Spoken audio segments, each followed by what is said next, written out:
to the Kimberly Levy podcast, where we believe entrepreneurs are the new influencers. If you are trying to build your brand, your business, and your influence, you are in the right place. This is your one-stop shop to learn everything you need to learn about how to expand your reach, your income, and your impact. Let's dive in. Hello, and welcome back. This is the Kimberly Levy podcast. Today, I am interviewing Theo Cummings. And you guys, he is one of the most woke people I've ever met.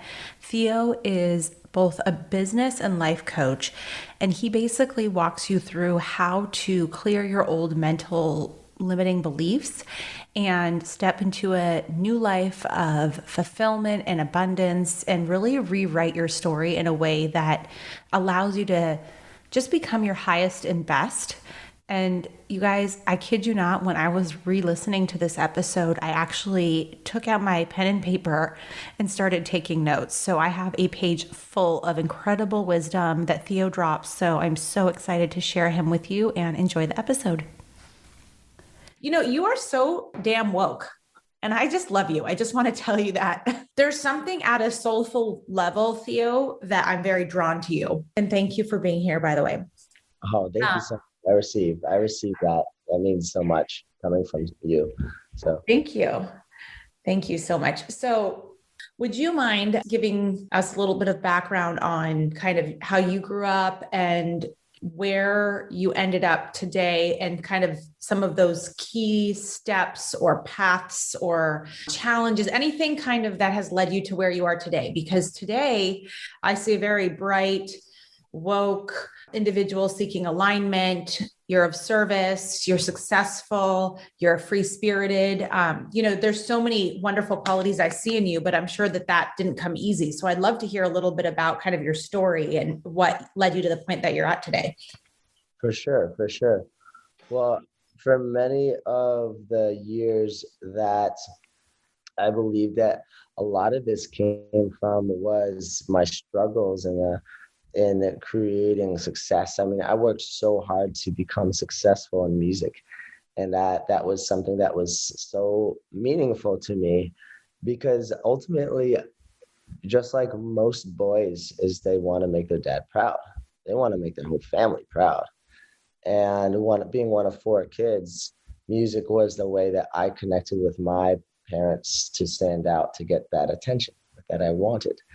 And so it drove me. In addition to that, on top of that was this societal conditioning that told me that I had to get all this money, and that became the means to the ends. And then I had to do my best to date all of these beautiful women. And it's like, this was the programming, and this was the belief system. This was my intention, right? And intention in life is so important. And we get so caught up in the goals, and we make the goals the intention. And so I found myself always in this hamster wheel of achievement, of what's next. But there still felt like there was something missing. And as I continued through my journey, I started to get into drugs, and it was a nightlife, and the music industry is wild. It is wild. I always like to say it's the best time you never want to have again. So it's not that I regret it, but the lesson was screaming in my ear. God was screaming in my ear, like, wake up, Theo. And I didn't want to listen, because it's so easy to get lost in the sauce of partying and meeting new people and traveling. So I burnt out. I got very ill, and I couldn't get out of bed for almost a year, actually. And I had to go back to my parents' house because I had blown all my money on just partying and paying for these experiences with people who I thought were my friends, but really didn't have that deep connection with them beyond the world of partying, beyond the world of entertainment and of music, of just networking, and not real true brotherhood and sisterhood. And so that was obviously the basement of the rock bottom. I thought there was just rock bottom, but then there's a basement. I'm like, whoa, look at this. So once I realized, I was like, oh, this is the basement. Okay, we're here now. And then I picked up this book, and I picked up this book. It randomly, I found it online. It was The Power of Now. And this was back in 2016, I believe. So this is like a very difficult time of my life where I ascended into understanding the energy world, the multidimensional spiritual world, where it totally educated me about all of my patterns of being this victim and or being putting myself in this situation where I needed to be saved by mom and dad. And this was a big wake up call, but it was enlightening because it gave me hope that I wasn't alone. And that was a pattern that I always saw in my own psyche growing up was I'm always alone. I'm always alone. I'm in this world. And then I reached out for support with my mental health, with subconscious mind. And that's when I met Marissa Peer, and she changed my life forever. She changed my life because she believed in me. She believed that I could create a life that was on my own terms, that was not driven by money, but that was driven by helping others. And so it was a really powerful moment because I healed super fast, faster than any of those drugs or the diagnoses that the Western doctors tried to give me. And I also really got fascinated with holistic healing and biohacking and all of that fun stuff too. But the mental health work, the NLP, I got so inspired that I became a certified therapist and hypnotherapist and NLP and started to go into that path. But before I went into that path, I had to transgress back to the root cause. And the root cause was all of the beliefs that I created from these emotional experiences. And from those emotional experiences, those beliefs became these stories, these narratives of who I was, and identifying with those experiences, creating patterns, habits, even emotional addictions to these experiences that I had never gone back and looked at. I actually I didn't even realize how impactful they are in every single thing that we do. From how do we think, how do we move, how do we perceive life. And so it brought me back to when I was a kid growing up, white community, never knew my birth parents, and didn't realize how much that affected me. And I thought it was just adolescence. Oh, adolescence is tough and you just don't fit in, always the outsider. And so I didn't realize how deeply ingrained it was in me because I grew up in a community that was just always me not seeing that I belonged. And as humans, we all just want to belong. We all just want to feel a sense of love and that we're here together. And so once I came to that realization, I started to understand. I started to understand that forgiveness, compassion, and seeing a higher purpose for my life of alchemy, where this all had to happen for me. This had to happen for me. And it totally shifted my perspective on life. It totally shifted how I stopped looking at myself as this life is just so overwhelming. It's just so hard. And it's me, the lone wolf, against everybody. And it's a competition. And it's all about fear and dominating. And so I had lost touch with little that little kid, right? That little kid, that little Teddy that wanted to just play music and have fun and make jokes. I was like the class clown growing up, even, despite everything, all the trauma that I had gone through of abandonment. And, it is beautiful because I started to understand that this is all just, we all get dealt a certain hand. And until we really deeply understand that most of this crap in the subconscious is not our fault. It's really not. And at a spiritual level, if you have any spiritual listeners, they'll understand that we chose this. We chose this to become this diamond that was pressured. And the diamond started to shine once we could accept what happened. Once we could accept that even though we can't change the past, we can rewrite the perception of the past. And that's the only thing that we need to change. That we not need to change, but we have the blessing to change. We get to change it. There's always a choice. Everyone always has a choice. moment to moment. And that was one of the biggest lessons that I learned, is like, I have a choice. And that's something that even my adopted parents never thought that they had. And I could go on and on about the whole patterns of attachment style and narcissism and codependency. And this was, obviously huge. And I know this is really super prevalent in most families. And if you had a functional family, I always love saying, it's like, if you had a functional family, you probably are very abnormal. You probably are very weird to not have an abnormal, a dysfunctional family, right? And so, and so, and so, yes. And so, like, really having that pain I was holding on to for such a long time, it finally felt that this weight was lifted off my shoulder. I could breathe again. And once I could connect with other people, I realized, oh, I was depressed and anxious because I couldn't connect to other people, because I felt isolated. I felt like in this box. And so I started to feel that connection to people, because I saw that, oh, wait, my nervous system is like, oh, Theo, you're not dead. Like, you just opened up about this really painful, vulnerable thing about you, and you're still here. You're still breathing, right? And so it was a new veil that was just totally, it was an illusion. It was almost like I was in this lifetime of a nightmare, that I was like, whoa, that was a bad dream. And I'm so grateful, so happy that I'm not in that illusion.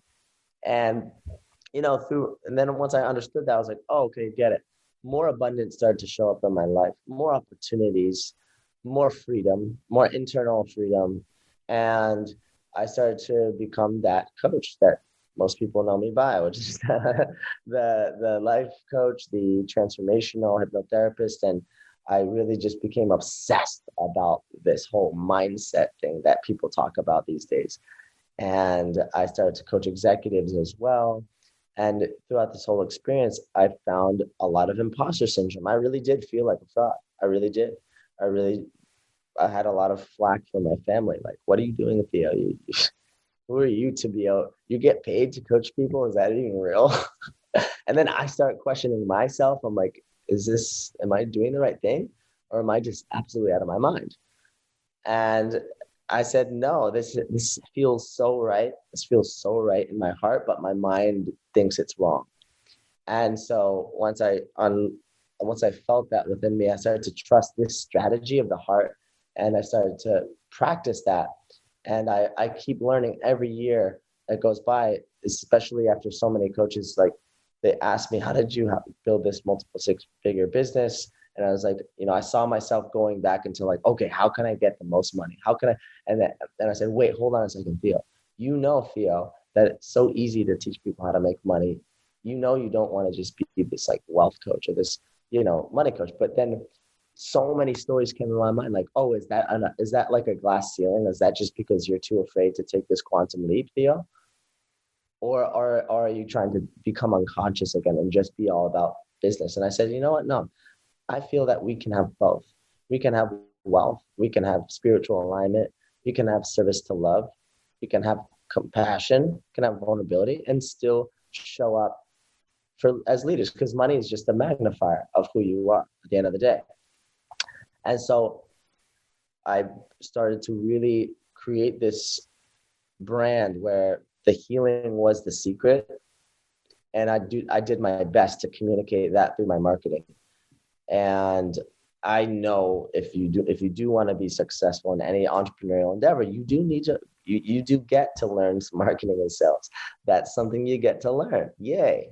Right. But then when people get inside, it's like, yeah, you learn this skill set, you learn these templates. So this is the same thing. You go into martial arts, you get to learn the moves. Mm-hmm. You get to learn the moves. But once you've like gained some sort of mastery over the foundational moves, that's when you can incorporate the creativity, you can incorporate the flow state, you can incorporate the even the play, right? As I like to say, now we can start to play to profit. We don't have to feel like business has to be harder. We have to dominate people. This is all a collaboration in conscious leadership. And so we're all here to help each other out. And healing has done more for my business, more for my relationships, more for my physical health than any kind of like egoic strategy or tactic or sales frame, script, and or marketing strategy, it has really shown me that that energy is so much more powerful because energy drives everything that's physical. And through changing these speech patterns, I can actually, in fact, my favorite thing to do is to feel what someone's feeling based on their speech patterns, just by listening to what they're saying, the languaging that they're choosing. But they're not even, maybe not even conscious that they're saying, oh, I could do this. Yeah, I could do this. But, and I'm like, wait, hold on, let's pause. Can we pause for a second? Can we just examine this pattern where it's like you've just negated all of these dreams you have with the but, and you don't even realize you're doing it. So when we're living in this world of yeah buts, we are coming from this frame that if I were to have my dreams, if I were to manifest all of the things all at once, that would be dangerous. And that the universe is an evil enough place that it wouldn't want you to have all the love, all the success, all the freedom, all the health, right? All the passion. But that's just not true. It's just a matrix that we live in that says that you'll be happy when you get the stuff. But that's the thing. It's like my whole intention with everything in business is you can manifest it easily if you really commit to the vision, but you also get to enjoy the journey. You get to enjoy the breath that you take every moment, and you don't have to keep taking all these small things for granted. And Yes. you get to open your heart and expand your awareness to see that we live in this world where there's so many people closed off. They're like, you're passing them by the street and they're just like in their own little world and they're looking down and they're just like, yeah, right. And then, and so once we open ourselves up to giving people the benefit of the doubt, that was a huge lesson that I've just recently learned actually, is how do I trust others more? How do I trust others more? And this is so important in business because business is obviously, Kimberly, it's about relationships, right? And so it's so fascinating to see that a lot of our business success does tie back to those familial dynamics that we played as kids. But anyways, the idea of how do I trust myself on a deeper level? How do I trust my leadership that I can do something wrong and forgive myself? I can make that mistake and I can learn from it. And then I can become even a better leader by trusting myself again and again and again. And it becomes a mantra, actually. It becomes a mantra. And those mantras help me to stay in the intention and be open to infinite unknown possibilities, where those abundance opportunities can come from nowhere. But at the end of the day, I know that it's always going to be for the purpose of sharing. It's going to be for the purpose of giving. It's going to be the purpose of connecting with other people without an agenda, but just to give and trusting that if I'm continuing to act and commit and to actually walk my talk, that the abundance will always come back. And so that's where we stand today. It's like really just helping people to just divorce this story. And they're all just stories. Ultimately, they're all just these stories that you have the power to change. And everyone listening to this podcast, they I don't even have to know you and see that you are a freaking world changer, that you just forgot that you are infinite. You forgot that one of my mentors, Kyle Cease, he says he thinks everyone, and I believe this too, is like everyone is like Michael Jordan or Michael Jackson with amnesia. And I think that's the funniest analogy, because it's like if Michael Jordan was working at Applebee's and you're like, Michael, what are you doing? You're supposed to be playing basketball, making amazing success. And he's like, well, wait, hold on a second. I'm going to get a raise in a few months and a year, and I'm safe here. Why would I do that? That's silly. I'm like, but no, what's silly is you staying here at Applebee's. You're Michael Jordan. And so I believe everybody has that within inside of them. Yes.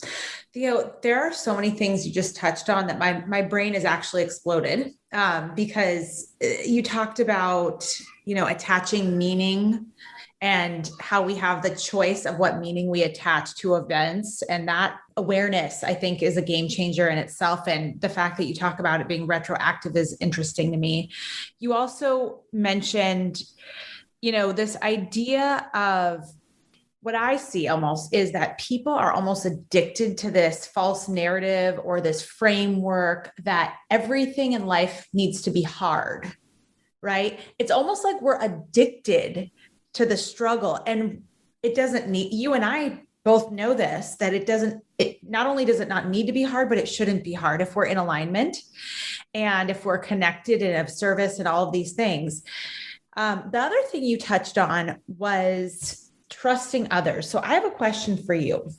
When your students or clients come to you and they're broken in one way or another, whether someone broke their trust and hurt them in business or personally, whether they come in from a scarcity mindset, what are some of the ways that you coach them through and kind of undo some of this programming and break the mold to get them to be kind of in their highest and best state? What are some tools, or what are some of the exercises that you take your students through to help unlock their brilliance? Great question. So I always treat all of my clients, generally speaking, there's certain modes. It's kind of like a car, right? You have first gear, you have second gear, you have third gear, and you ramp it up. And so when we're going hard, when we're going hard, it's like rapid fire. It's like, okay, let's really start to commit. Let's really start to go for it. And this is what I call, like, this is called alpha coaching, where it's like, nope, that's a story. Nope, you're being a victim. Nope, like you're feeling sorry. This is a story. Nope, no more yeah buts. Right? Remember that, and that's kind of what I reserve for my more advanced clients, because they can take that and not get triggered and not shut down, essentially. But for my newer clients, and I'll do this also for my higher level clients, it really just depends. It's not about higher level or lower level. Like, I don't like to see people on a hierarchy, but essentially it has more to do with your emotional intelligence. So if I know that you're the type of person who can say, hey, okay, let's stop that for a sec. It's like, you get it, because I see that you can handle that, right? But for some people, you have to slow the process down, especially if they have a past of like overanalyzing or anxieties that had been haunting their life.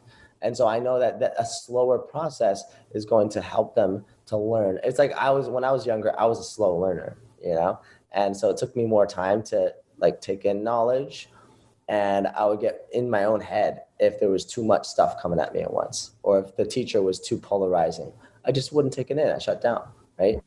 So what I'll do is I'll say, hey, can we pause? Can we take a deep breath? Can I support you? Do I have permission to help you with this, or to support you with this, right? And then now I've pre-framed this lesson in this question of, can I support you with this? And so once I've gotten that permission, it's very similar to how you would run sales as well. And so when now they're open-minded, right? When you ask someone, can I ask you a question? Now they're ready, right? Now they're ready to receive what you're trying to help them, to guide them through. And so then I'll say, okay, this is what I see in you. This is what I see in you. You said this, and then you said, but. I'll point it. I'll say, you said, but. So do you see how this is negating everything? Or I'll just teach them, okay, this is the pattern, and does this actually help you? If they continue to argue for their limitations like a victim, I'll say, does that help you? And then then they'll actually see the blind spot themselves. They'll look back on their own story and they'll say, oh, wait, hold on a second. This does not help me. The way that I'm thinking does not help me. And then I'm saying, do you see how, like, the way that you're talking to me, it reflects your own self-talk? And then they really get it. And they're like, oh, I see why I've been stuck in a rut. It's because that's the way that I believe that I'm talking to myself. And then I have to go deeper. We have to get to the definition of a belief, because beliefs run your life, right? The symptom is just a fear, right? It's the emotion that's being caused by the belief. about you. And if you don't think it's about you, is you're just projecting it out and you're shutting off the abundance energy that actually can be flowing to you right now, right? And so the belief is that pattern of words they're using, the languaging that they're using, they're lazy with their language. Many people are lazy with their language, and it's not something that we think about a lot because it's helped this way of speaking, this way of thinking has helped us to survive. So our egos are like, well, why would you fix that? It's not broken. You're not dead. So just keep doing what you've been doing. Keep doing that, right? At the end of the teaching, I say, does that click with you? What did you take out of what I just told you? Because I want to make sure that they understand. It's not enough for me to understand them first and then teach. After I teach, I have to say, does that click? What did you gain from that? How are you going to integrate that into your life? When will you integrate it into your life? Why will you integrate it to your life? And what will happen if you don't do this today? Right? So getting them to commit to all of these things, it's not enough to just say, do this and expect them to just do it. Assume that they'll just do it. It's kind of like you're helping them to persuade themselves, and you can teach this skill set to if there's any coaches watching, they can teach this in this way and get better results for their clients and get more referrals, get more testimonials, get more business, right, from their current clients, because it's all about getting your clients to commit to doing different things that they're used to doing. And when you ask them those questions, why will you do it? How will you do it? Or did you gain from this? And when will you implement it? And what will happen if you don't do it? Then now they have all of these stacked whys. They have all of these stacked reasons why now is the time. It's not going to happen tomorrow. It's going to happen today. And it doesn't have to be a burden. You don't need to do it. You could do nothing for the rest of your life and live at home if you wanted to. But we want something big, right? Everybody's calling in some manifestation that they want if they're an entrepreneur. Everybody has that vision, right? But the question is, what will you do about it? And so it's all about convincing your subconscious or your conscious mind with all of these reasons why. And then you stop looking at the past. You start to be future focused, and then you just go from there. I love that. I love it. It's almost like you go through this process of deciphering how receptive they are, engaging that level of being receptive, right? And then based on that, you meet them where they are. You help them gain tools to gain awareness through use of speech and some Q&A, it sounds like. And then finally, once they become aware of kind of exactly where they're at and kind of how they might need to tweak their approach, you start leaning into the accountability, and you kind of pour into them to motivate them to take different action, which is at the end of the day what's going to change their lives and their results. So that's amazing. So what I've observed lately, especially in this post-COVID, hopefully, world, a lot of people are in transitions. Okay. They said goodbye to their old identity, their old job, their old living situation, relationships, etc. Right. And now they're in a point of transition, and it feels uncomfortable. So I might even say it feels scary because it's unknown and it's new and different.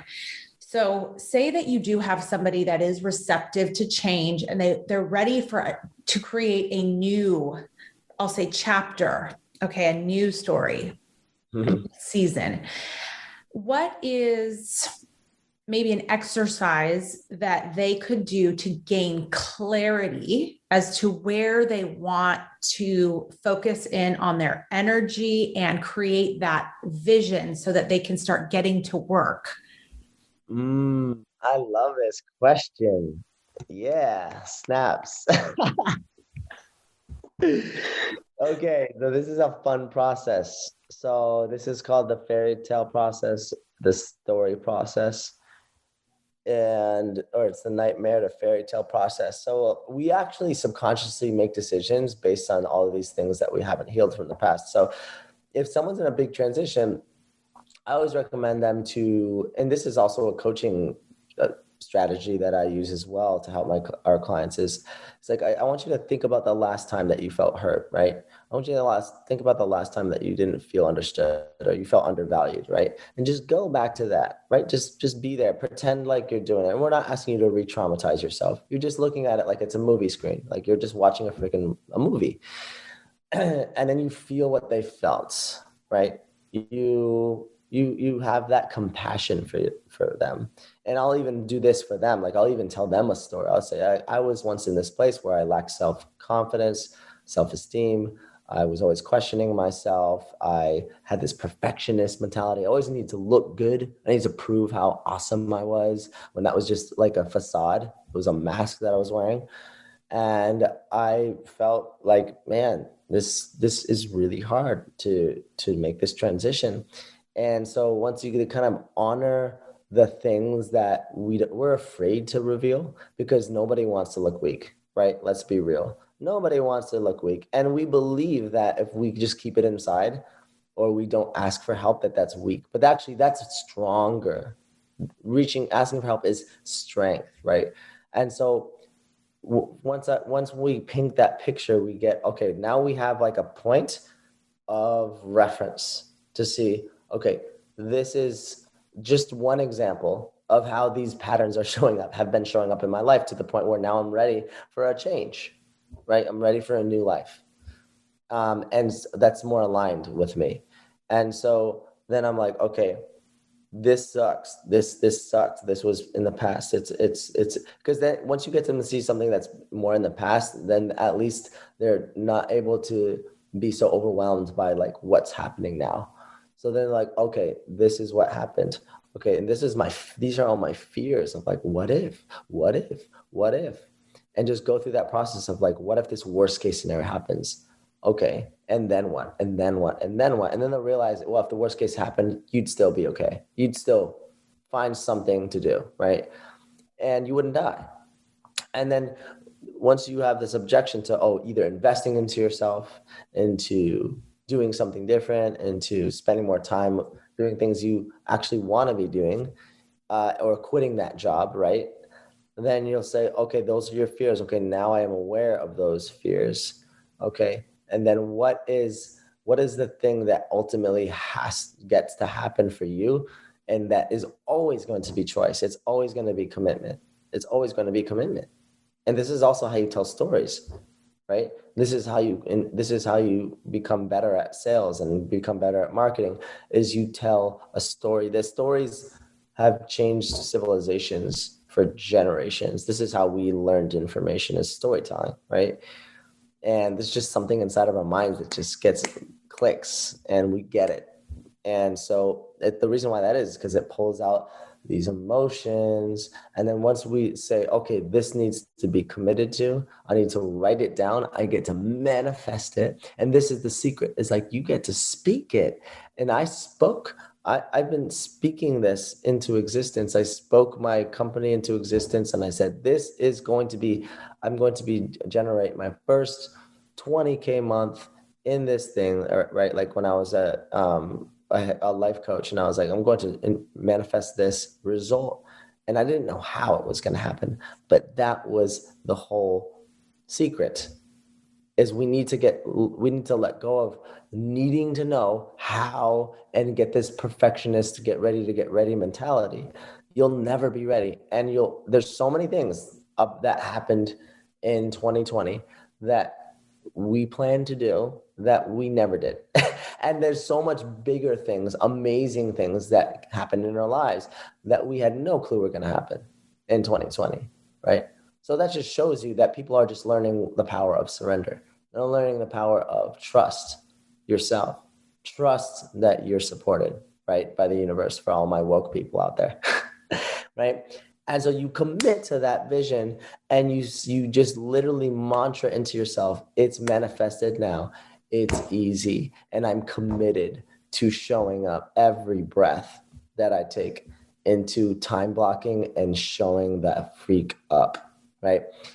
And then boom, that's the holy moment, That's the defining moment that Oprah Winfrey calls it, right? The thing that you're afraid, but you know that the fear has been controlling you your whole life. And then now you're saying, I'm taking control. Yes. Oh, have this fear? Awesome. Oh, this went wrong? Perfect. Oh, this problem? I feel so bad for this problem for having to deal with me because I'm so much bigger than the problem, right? And so we have all these little tools, and then we have to learn these. We have to honor that these skill sets get to be learned. These traumas get to be reframed and forgiven, and then boom, we're off to the races. And then all of a sudden, we start to become the source of that because we're in a space, emotional space of receiving.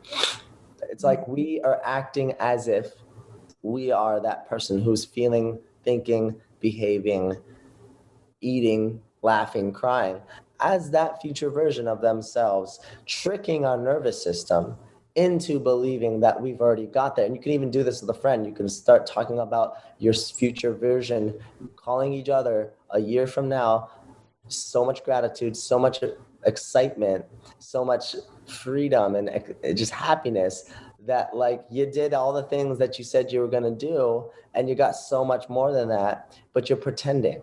You're just playing a game. But your nervous system doesn't know the difference between what's happening now and what's happening in the future. So that languaging will start to make you feel as if you've already got it. And then that's when the resistance stops coming in. Mm-hmm. Because we live in a society that says, well, you're only valuable if you have this thing, or you're only valuable if you achieve that. And then we feel this, like, who am I to be this, or to have this, or to do this? And that's what we attract, is who we are, who we be, what we feel in the moment to moment days of our lives. So that's where that whole manifestation part comes in. It's to trick yourself, trick your body into believing that you're already there. I love that. Okay, Theo, last question for us. Although I can talk to you for about 3 hours at least, easily, with complete joy and pleasure. We always have fun talking on Clubhouse. We do. We have so much fun. So one thing, speaking of Clubhouse, that I've heard you say, and I was very interested in hearing more about this. I think I heard you say something about this concept of money. And when you're in this mindset of feeling scarce, you actually will go out and spend money. It's like something with flow, or I don't know what exactly that's all about, but can you speak to the people out there that have a scarcity mindset, specifically around money? They feel like they don't have enough. Anything that you can impart on us around kind of mindset or actions that you take to get unstuck from that feeling? I love this. That's such a great question. And thank you for asking that question. So it has to do with what's the truth. What's the truth? Is the truth outside of you? Like, is your external reality the truth?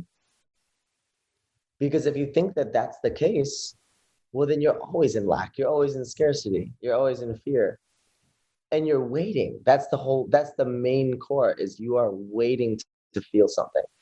Whenever we're going after something, we're not giving ourselves the permission to feel good unconditionally. And that's the trick.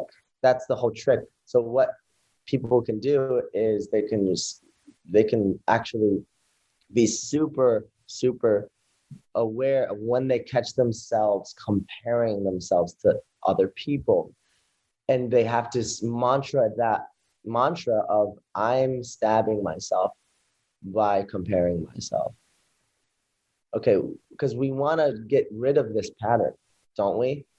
If we really want to live our dreams, or the life of our dreams, we do really want to create these little tools that we can use to like slap our own ego's hands. Be like, hey, thank you, ego. I love you so much. It's not like a valiant tap. It's a nice tap. It's like, I love you. Get in the back seat though. Like, 5-year-old can stop driving the car of our life.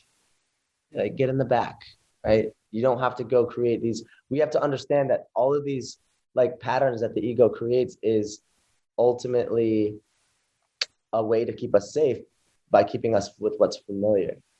Mm-hmm. So if we have a subconscious standard or subconscious bar of money of, oh, I have this bar of like 50,000 in my bank.